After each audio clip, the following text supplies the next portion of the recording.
Welcome to Professor Game Podcast, where we interview successful practitioners of games, gamification, and game thinking who brings the best of their experiences to get ideas, insights, and inspiration that help us in the process of getting the students to learn what we teach.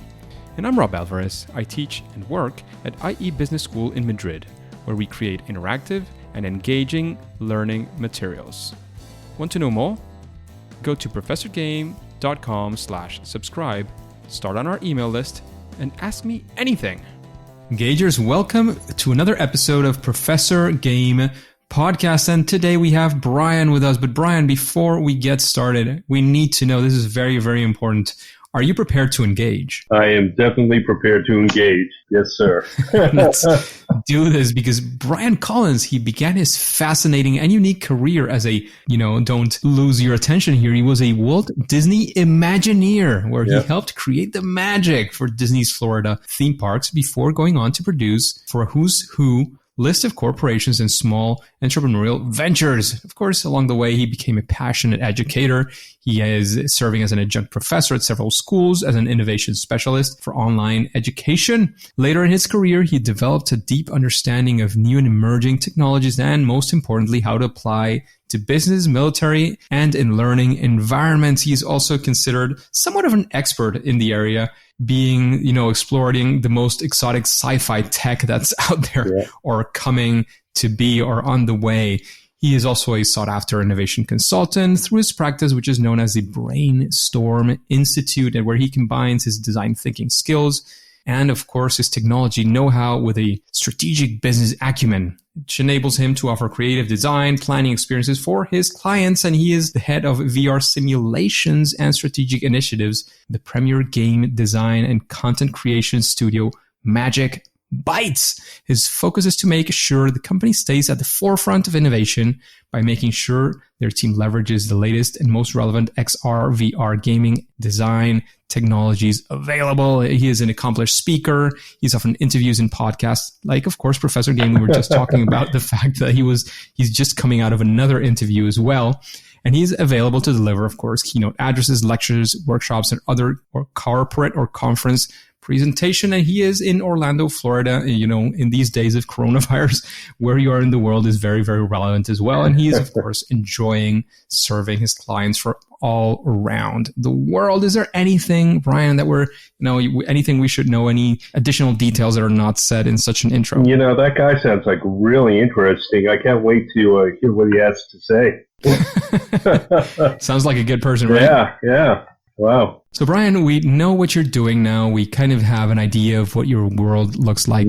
Can you tell us, what does, a regular day, what does your schedule look like? If we were going to be with you for a day, what would that typically look like? These days it's really interesting. I've been spending a lot of focus in the virtual world out there, places like OffSpace, for example, looking at how I can maybe take those technologies in gaming environments and kind of adapt them to new audiences for, let's say, education or corporate training or whatever it may be. I love to just kind of tinker and be in the know of new technologies that are kind of coming out there.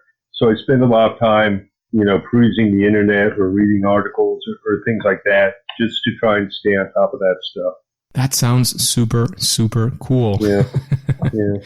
Very, very interesting.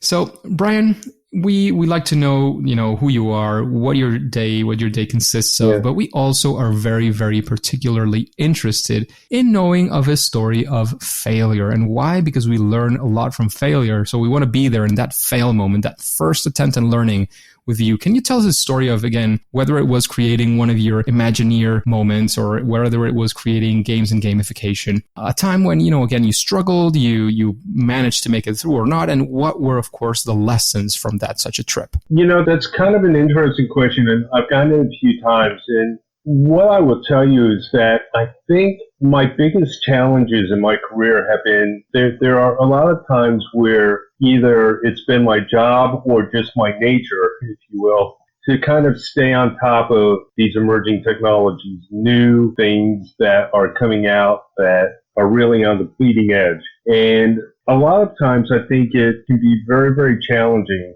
when you're out there to try and convince people that these technologies are not just a passing fad, that there really is some merit to them. I remember one time when I was working as a innovation specialist at the virtual school here in Florida. I remember at one point I was looking at how we could take telematics, which is in-car technology that was being developed. And this is probably about a dozen or so years ago, 10, 12 years ago. And I was exploring, can we take that in-car technology and deliver educational content to the students in the vehicles?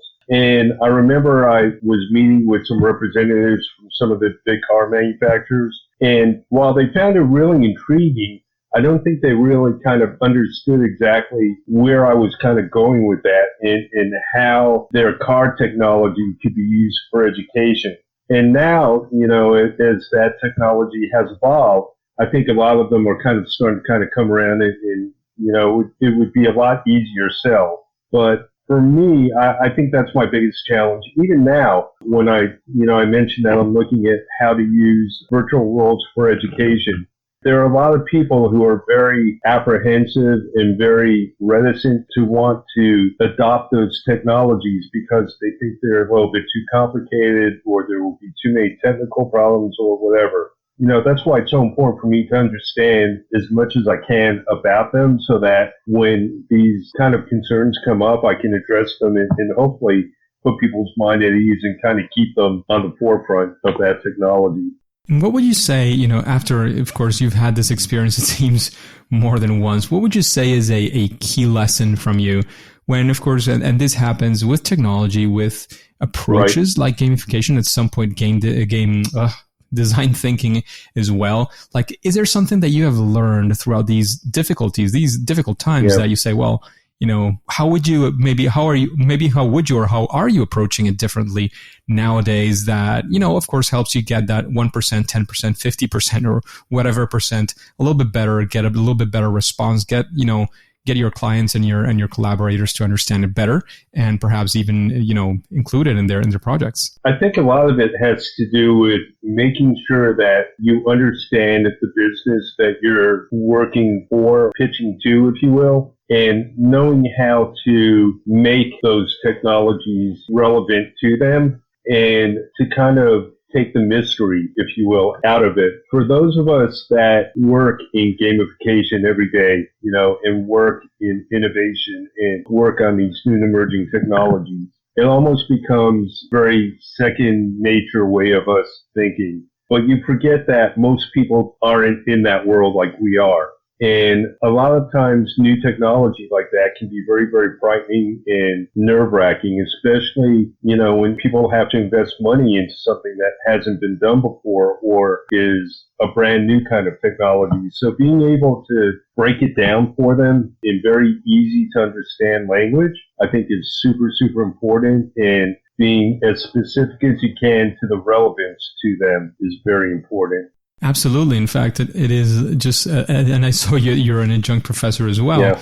It's just like teaching. You have to understand a concept very, very deeply to be able to, show it as well to others and be able to simplify it, actually, to make it look simple so that other people are able to understand it. So you can explain it to, your grandma or, whomever you think is somebody that would have a hard time understanding that, right? Yeah, yeah. Even my partner at Magic Bytes that I work with, founder of the company, he was a rock star back in the early 80s of game design and was very, very successful and understands gaming incredibly well and is a very innovative thinker. But there are times where I'll come to him with an idea that is outside of that box, and a little bit outside the comfort zone. And trying to, be able to convince them that I'm not just, going on a wild goose chase or going down a rabbit hole, that I think there may be something to this application, this new way of applying the technology, which is one thing we love to do. Even for someone, who has that huge background in gaming, it's a little bit of a task sometimes to get them to shift their mind into a new adaptation or a new way of thinking. New is always difficult. Yeah. Change is something that we always definitely struggle with. Yeah. But, and a lot of people are scared of it, but, that's where I live and I love it, and I wouldn't want it to be any other way. That's where the biggest breakthroughs come. Absolutely. And talking about breakthroughs, we want to go for another story of a time actually that you set out to do. You set out for one of those breakthroughs and you actually achieved it. We want to be there in that success with you. We want to be there and understand what made it successful for you and how would you what would you assign that percentage of success to? Are there any one, maybe two or three things that you say, well, I think we did these things very, very well, and this is something that we're trying to do as well in the future? I keep going back to education, projects I worked on in education, only because those were some of the most fun projects that I had. And one in particular, I remember, I wanted to develop a 3D frog dissection, right, for our school, our virtual school, because he likes going into a lab, and smelling that formaldehyde and getting out the scalpel and doing all that. It's not everyone's favorite day at school when that day comes. And when you're taking lessons through virtual school, how are you supposed to do that? So I wanted to come up with this really innovative frog dissection. So what we did was we turned it into a game. It was a frog dissection game, if you will.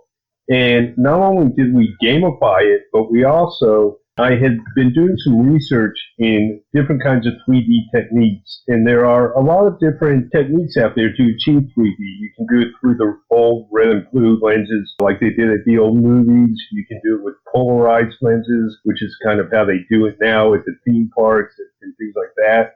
But I actually started looking into this 3D technique called Chroma Depth, which is based on the color palette that you use for your designing your images. And the cool thing about Chroma Depth is that when you look at your images without the glasses, they look perfectly normal. So you would never know, like a lot of 3D techniques, when you take the glasses off, it's all blurry. But with Chroma Depth, you can look at the images, they're perfectly normal, then you put the glasses on, and it pops out in 3D. It's quite a lot of fun, and it was very, very applicable for this because, 3D isn't necessarily for everyone. And when we were trying to create this frog dissection, obviously it's important, since it was going to be part of the curriculum in the lesson, that everyone was able to participate. So they could participate if they wanted with the glasses or without. But those glasses just kind of helped give it an extra little bit of zing, if you will, a little excitement, and made it very, very fun. So that's a project that I really had a good time with and was very, very successful. Well, it seems like this time one of the key components was actually technology. This is not always a very common theme, I have to say. Pretty often it is about, design choices. And this was a design choice, but, catered towards technology. And from what you say, one of the things I hear is the fact that you thought about this and how to apply it, how to use it for this specific audience, right, thinking that some people will be able to have the glasses, some people won't be able to have the glasses, and that is okay.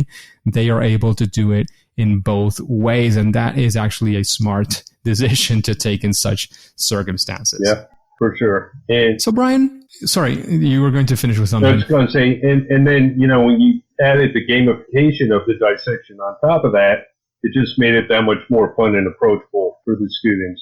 Absolutely, absolutely. And talking about, adding gamification or including gamification as a strategy, as a design, we know you have as well your experience at Walt Disney as an Imagineer. Yeah. So we want to pull from all that awesome experience that you've had for so many years as well, and understand, like, when you're facing a project and you want to insert fun, you want to use gamification, you're using your mind as an Imagineer. Do you follow some sort of process, maybe something you took again from those years? Maybe there's something that's a mix from what you've been doing then and now. How do you approach these projects? How do you think of it? Like, what are your steps, your framework? How do you approach these things? That's actually really kind of an interesting question. So when I first went to work for Disney was early on in my career, and one of the things that I took away from that is how important it is to develop it and create a story around your project. Everything we did at Disney as an Imagineer in particular has to do about building that story. And when I talk about story, it's not necessarily like a storybook like Once Upon a Time, that kind of a story, but it's more about the background and the theme and the feel of whatever the ride, the attraction that I was working on. Even sometimes, just a simple plaque that was going into a themed environment. how all of that fit into the overall story that we were trying to tell. And that's something that has kind of stayed with me my entire career is when I start a new project, I always try and frame it within a bigger story. I try to, sometimes it can be a story in the literal sense. I'm working on Magic Bytes right now. We're creating a couple really kind of fun VR games for headsets like Oculus and things like that.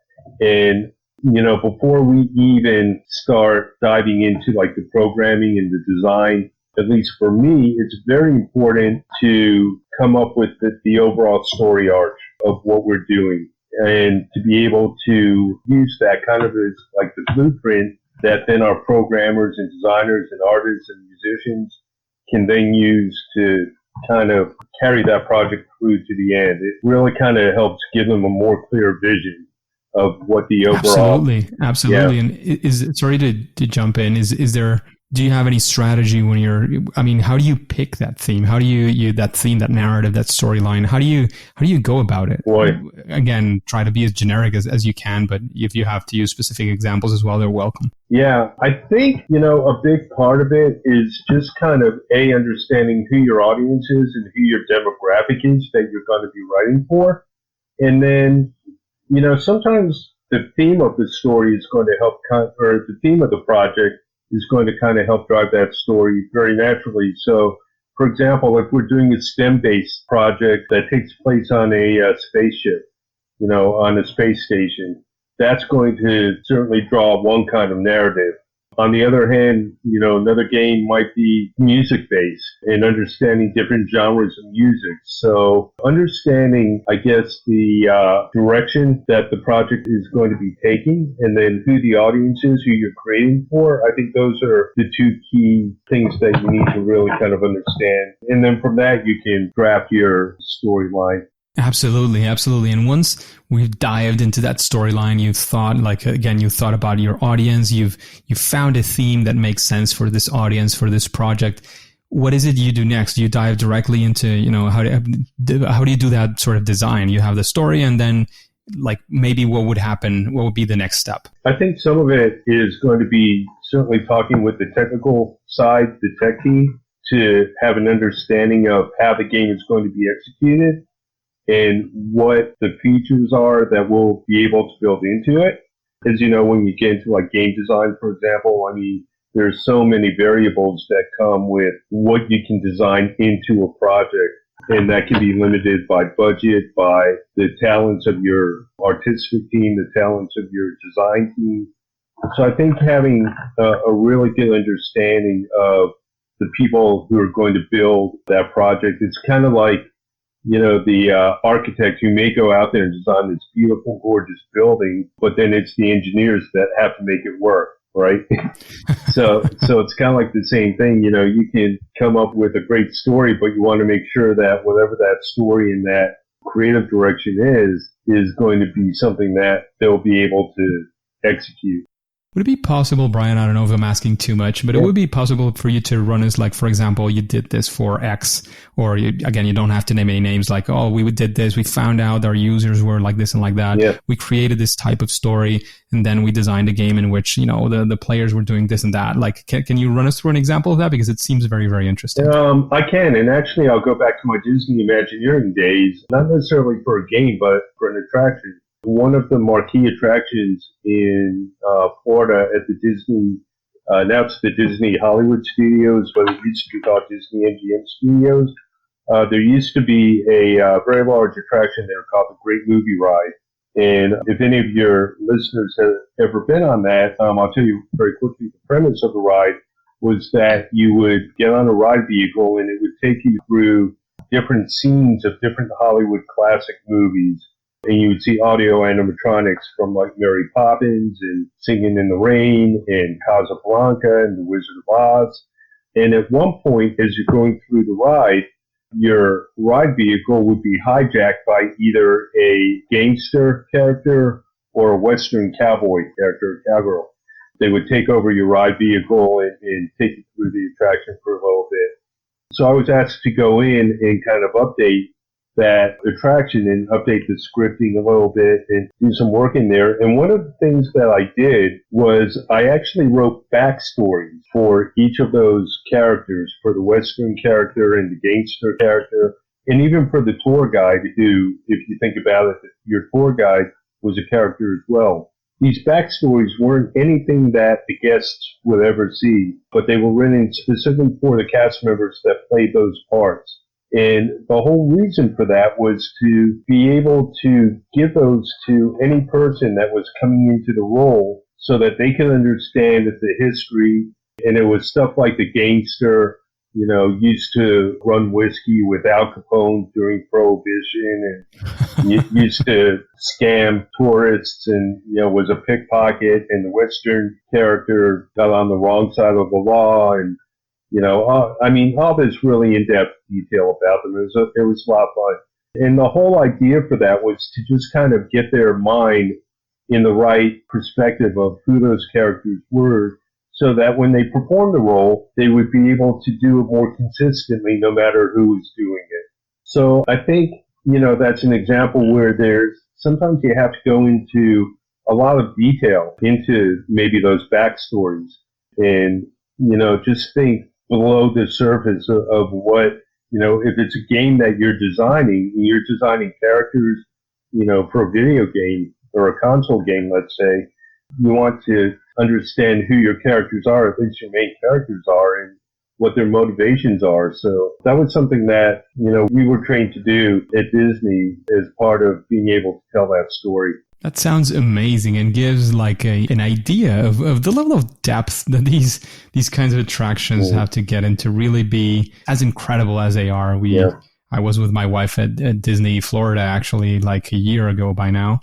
And it's absolutely amazing. I've been there a few times before. It was the first time for my wife. She was absolutely amazed. We had a great time. But these kinds of story let us know the level of deep understanding, the level of importance that is provided to all these things for these, for these stories, for all these things to happen the way they do, and for them to be that sort of magic that some people experience when going to the park. Yeah. For sure. There's just so much that, people wouldn't think of or that they never see that goes on behind the scenes. It's an amazingly creative environment to be in. I will tell you that. Absolutely. Absolutely. Just a quick break before we continue with this episode. If you've been enjoying this podcast, I would really appreciate if you share it with your friends and family and on social media. On Twitter and Instagram, it's @RobAlvarezB and the hashtag Professor Game, all one word. And in Facebook, you can find the Professor Game page. Thanks in advance for your engagement. And Brian, what would you say is when creating these experiences, when creating these games or any of the above, when you're doing that, would you say that there is some sort of best practice, something that when you consider it, when you do this kind of thing, this strategy, this idea, it would probably help you improve that project? It would be a good, again, a best practice perhaps. For me, I think a lot of it is having what I call a full mental filing cabinet, kind of, being a student of the world, kind of observing, what's going on around you. There's kind of a martial arts term I talk about from the martial art of Aikido that's called soft eye. Soft eye is the concept of being aware of what's going on around you, but not necessarily being focused. And I think the best creative people, the best storytellers are those that kind of have mastered that concept of being able to look at a pattern in a carpet or something in nature or a sound they hear, and they kind of tuck it away in their brain, not knowing when they may use it, but just knowing at some point it's going to be something that they're going to need, and it'll come back to serve them well. And the more stuff that you can kind of keep in that mental filing cabinet of yours, I think the better you're going to be at being able to come up with creative or innovative solutions to, a project, a story, whatever it may be. Absolutely. Absolutely. And, this reminds me of one of the first interviews we had with Marigo Raftopoulos, who is a researcher and does gamification, game design for quite some time. And one of the things that she was saying is that she has found in her research when looking at game designers that one of the things that game designers do is look at a life itself. Yeah. Just be observing what's happening out there, in the wild, so to speak, where we're actually living. And then that's what they actually incorporate into the game, so that there is that level of familiarity that you can work with. And then when you think of gamification is usually looking at what games and game designers are doing to translate it into something that is not necessarily a game. Right. So again, maybe you can jump a part of that step, or also look a little bit further ahead. And as you were suggesting, definitely take a look at what's happening, in the world out there. And I think it is an exciting world that we live in. And there's a lot of inspiration to gain from that. So I love that answer, Brian. Thank you. Yeah. So after listening to these things, I know you heard a couple of interviews as well. Is there somebody you say, well, I would also like to listen to this other person in Professor Game, some guest that you would perhaps suggest? Yeah, there's so many people I find interesting out there. There's a lot going on right now in artificial intelligence studies, and people like Chris Wheeler, who does a lot of stuff on artificial intelligence. I'm just really fascinated by where that whole area of research is going right now and how that's going to be impacting our lives. They talk a lot about our computers going to become sentient someday. And when, I've had the chance to go to, some military conferences on technology and simulation, and you see the stuff that's being worked on out there. It's just amazing. So that's definitely, if you find anyone that's kind of an expert in that field of artificial intelligence, that would be wonderful. Absolutely. It sounds like a very interesting thing to maybe even relate back to these experiences, these interactive experiences, these games, and gamified experiences as well. It could be very, very useful and interesting also. And again, talking about recommendations, is there any book that you recommend an audience like this one, like the Engagers, people who are thinking of using games for, whatever purposes they may be, educational, other business purposes as well? Is there a book that you would recommend for that, again, for inspiration, direct inspiration, or something related? One of my favorite books that I recommend is probably a book by Marty Sklar, who used to be the president of Disney Imagineering, called One Little Spark. He wrote a book, One Little Spark. And it's a wonderful book that talks not only about his experiences as an Imagineer, but about the process that Imagineers use to, when they're taking on a new project. In that book, you'll find Mickey's 10 Commandments, and things like that. Great read, really fun, easy read, and very inspiring. Sounds very exciting, definitely. And now, moving away from recommendations on books and people, this is kind of a recommendation as well, because we would like to know, what is your favorite game? So you're probably going to laugh at me. The game that I've got the most fondest memories of, and I'm going to be going old school on you, but when my kids were young, especially my two boys, we used to sit around and play the old James Bond 007 games on the Nintendo 64. N64. Yeah. Legendary. Yeah. And boy, I just, to this day, I play a lot of, more advanced games and stuff, but those games to me still rank high up there as some of my favorite games. Absolutely. You might want to take a look at it if you like that game. And I definitely enjoyed it very, very much. I had it on my own N64 back in the day. Yeah. You might want to check out what Fortnite is doing. Definitely is different, in the sense that it's more upfront. In 007, you were, the covert agent, and many times your missions, you could either approach them as full out blasts. Yeah, many times you just couldn't even do that. And the multiplayer was sort of full out blast as well. Yeah. But Fortnite has some elements of that, and, some quirkiness and some fun. There's a mission I've been playing these days. It's kind of a different mode in which you are like part of a team and you have to gather some secret files from the other team. You never get to know what the files are even about. You just have to capture it and bring it to your base, and they have to do the same afterwards. But it kind of, you mentioning that and me having played that recently as well brought me like these two things together. And maybe it's something you want to check out. It's for free on phones. Very difficult to play on your phone. I don't know how many kids manage to do that nowadays. I definitely don't manage to do it very well, but I've tried it as well on my console, and it's actually it's actually pretty great. I got to tell you, it's kind of funny, me being such a supposedly technologically innovative person that I am.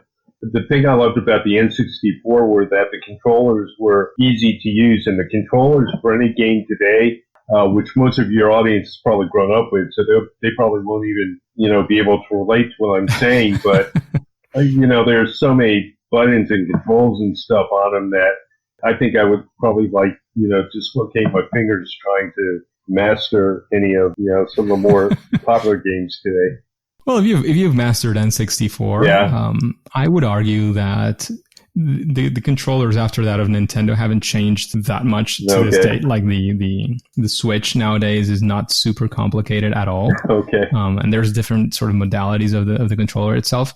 And, PlayStation certainly has like more buttons or sort of feels like there's more buttons, but it's, again, the distance is not that far away. Yeah. Like the trigger button that you had on the 007, there's still a trigger button. The difference is that there's another trigger button. Okay. So there's two. All right.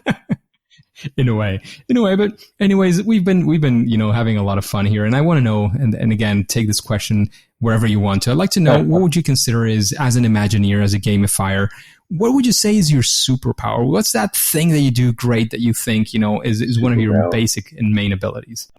You know what? I love being able to connect the dots in ways that other people can't.